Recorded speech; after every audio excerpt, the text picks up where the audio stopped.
Matagal nang umukit ng pangalan sa kasaysayan ang mga gurong makabayan. Naglingkod, lumabas ng kanilang mga silid at nagturo sa batayang masa.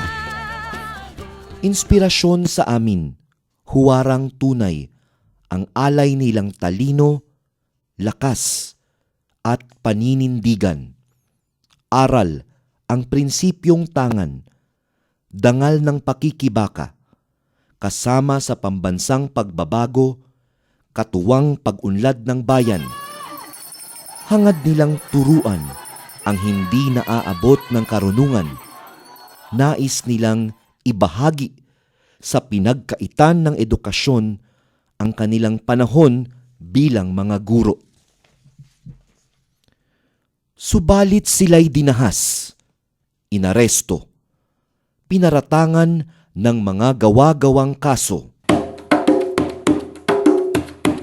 Iligal na inaresto ng 730th Philippine Air Force si Teacher Charity Dino noong November 23, 2009 habang nagsasagawa ng konsultasyon para sa Linggo ng Maralita sa mga magsasaka ng Talisay, Batangas.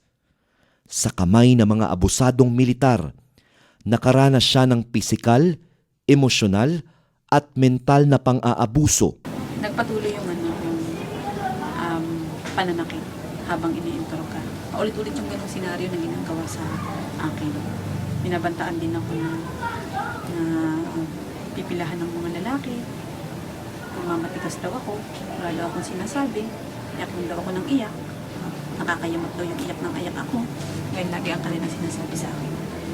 Naramdaman ko na lamang na basta napakahaba ng interrogasyon at napakahaba ng oras ang yung nagaganap ko. Naramdaman ko na lang na kinaladkad ako palabas. Bukod sa nakapiling na ako, ang pinapiling sa akin packaging tape. Itong sana ko, wala akong kitang kahit ano talagang matinig. 4 na taon nang nakakulong si Teacher Charity Dino sa Batangas Provincial Jail.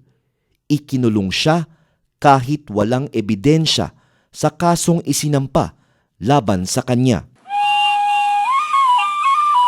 October 1 ng kasalukuyang taon, habang nagsasagawa ng proyekto ng rehabilitasyon at pananaliksik sa kagubatan ng Katiil, Davao Oriental dahil sa pinsalang hatid ng Bagyong Pablo, iligal na inaresto ng 67 Infantry Battalion ang guro at siyentista na si Profesor Kim Gargar.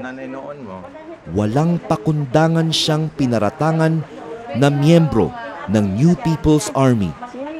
Gayong mga kaalaman sa mga alitaptap ang kanyang pakay. Kung ano ang uri ng buhay, mayroon ang kagubatan matapos ang pananalasa ng Bagyong Pablo. Sa iligal na pagkakakulong, sinampahan siya ng mga gawa-gawang kaso ng attempted murder, illegal possession of explosives, at COMELEC gun ban.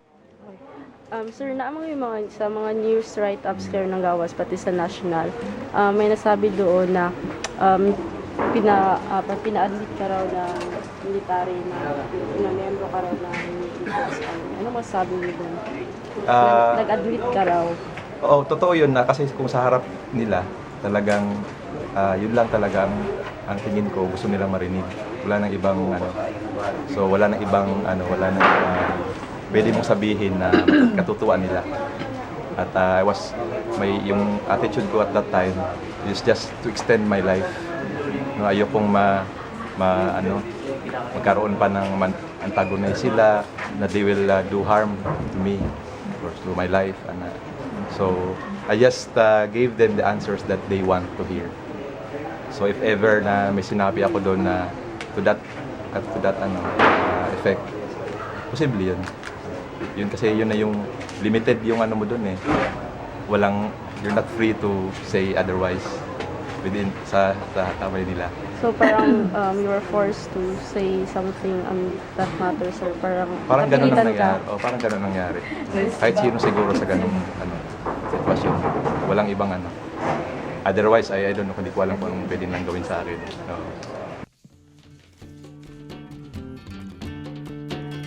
Ang marapat nilang kaharap bilang mga guro ay pisara at hindi rehas. Libro ang tangan ng mga kamay na walang tanikala. Hangad namin ang kanilang paglaya. Palayain sina Teacher Charity Dino at Profesor Kim Gargar. Palayain sina Teacher Charity Dino at Professor Kim Gargar. Free Teacher Charity Dino at Professor Kim Gargar.